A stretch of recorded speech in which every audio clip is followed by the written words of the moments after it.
उत्तम शुक्रवार, good Friday आप सबों को बहुत बहुत मुबारक हो। भाई बलबीर की ओर से मुझे 7वीं वाड़ी पर बोलने का मौका दिया गया है, जो लूका रचित सुसमाचार उसके 23वें अध्याय की 46वीं आयत में पाई जाती है। यह वाणी 7वीं और अंतिम वाणी है।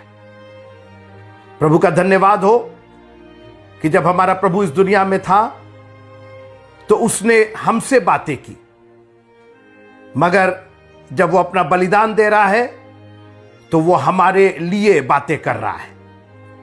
उसने कहा, हे पिता, इन्हें क्षमा कर। उसने हमारे लिए, हमारे वास्ते, क्योंकि उसने हमारे पापों का बोझ अपनी ओर ले लिया, अपने ऊपर ले लिया था, और इसलिए वो हमारे लिए बात कर रहा है। हे पिता, मैं अपनी आत्मा तेरे हाथों में सौंपता हूं। पिता कह करके उसने अपने पुत्रपन को बनाए रखा। वो एक पुत्र होकर के आया था और वो पुत्र होकर के ही बलिदान देना चाहता था, क्योंकि परमेश्वर ने इस जगत से ऐसा प्रेम किया कि उसने अपना इकलौता पुत्र दे दिया। इसलिए यीशु मसीह को अपना पुत्रपन बनाए रखना था, क्योंकि बलिदान पुत्र का ही होना था। बाइबल में लिखा है कि संसार के किसी हाकिम ने उसे नहीं जाना, अगर जानते तो तेजोमय प्रभु को क्रूस पर नहीं चढ़ाते। वो वास्तव में तेजोमय प्रभु था, लेकिन उसने अपने आप को छिपा करके रखा, पर्दे में अर्थात शरीर में बनाए रखा, और इसीलिए क्रूस पर उसने जाते समय भी पिता कहा और अपने आखिरी वचन भी उसने पिता के साथ कहा, हे पिता, इन्हें क्षमा कर। पहली वाणी, हे पिता, इन्हें क्षमा कर, क्योंकि ये नहीं जानते। और अंतिम वचन, अंतिम वाणी, और यीशु ने बड़े शब्द से पुकार कर कहा, हे पिता, मैं अपनी आत्मा तेरे हाथों में सौंपता हूं।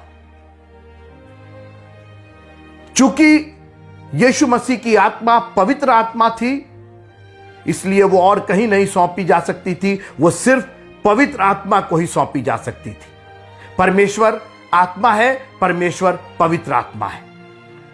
परमेश्वर कोई और आत्मा ग्रहण नहीं कर सकता, और इसीलिए आज मैं चुनौती देता हूं कि अपने में पवित्र आत्मा बनाए रखिए।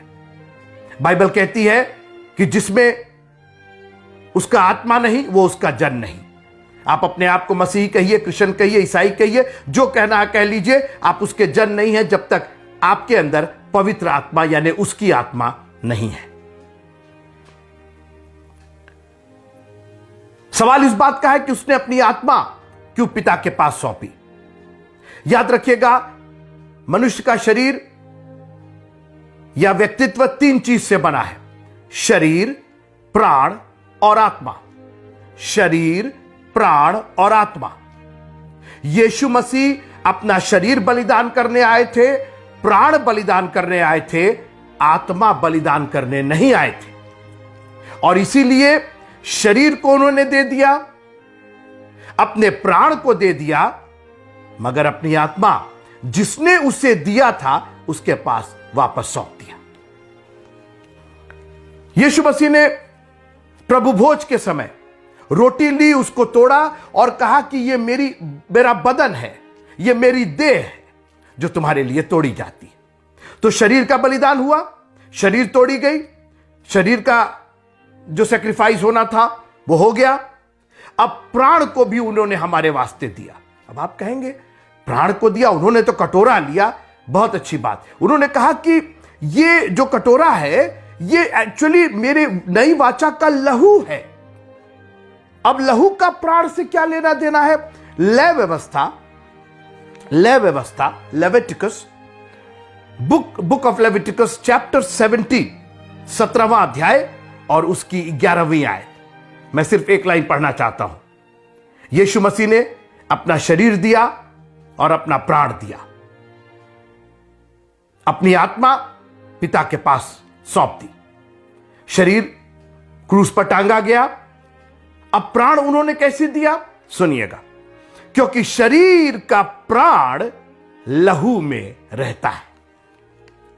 और मुझे बहुत कुछ कहने की जरूरत नहीं है, एक एक कतरा अपने लहू का उसने बहा दिया। जानते हैं वो लहू नहीं, उसका प्राण बह रहा था, क्योंकि शरीर का प्राण उसके लहू में रहता है। उसने अपने शरीर का बलिदान किया, लहू बहा के अपने प्राण का बलिदान किया। ये दो चीजें हमारे उद्धार के लिए काफी थी। और फिर जब उसके शरीर के बलिदान पर, प्राण के बलिदान पर आप विश्वास और यकीन कर लेते हैं, तो पवित्र आत्मा की सामर्थ आप में आती है और फिर वो आपको पिता के पास पहुंचाने में मदद करती है। प्रभु तेरा धन्यवाद हो कि आपने अपनी आत्मा सौंप दी और हमारे लिए अपने शरीर को और अपने प्राण को, क्योंकि लिखा है कि उसने चिल्ला करके बड़े ऊंचे शब्द से कहा, हे पिता मैं अपनी आत्मा तेरे हाथों में सौंपता हूं, और ये कहकर प्राण छोड़ दिए। सारा लहू बहा दिया, शरीर दे दिया, लहू दे दिया, यानी प्राण दे दिया, और कहा आत्मा जिसकी है उसको सौंप देता हूं। अगर वो अपना शरीर और अपना प्राण भी पिता को सौंप देता तो हमारे और आपके लिए बलिदान कहां रहता। और ये वाणी इस बात को पूरी तरीके से प्रमाणित करती है कि यीशु मसीह हमारे लिए मारे गए, गाड़े गए और तीसरे दिन मुर्दों में से जी उठे। उन्होंने अपना सच्चा बलिदान दिया, अपने शरीर को, अपने प्राण को, अपने लहू को बहा करके हमारे लिए उद्धार का वो मार्ग खोला जो और कोई नहीं खोल सकता था। प्रभु आप सबको आज के इस आयोजन पर बहुत बहुत आशीष दे। जय मसीह की।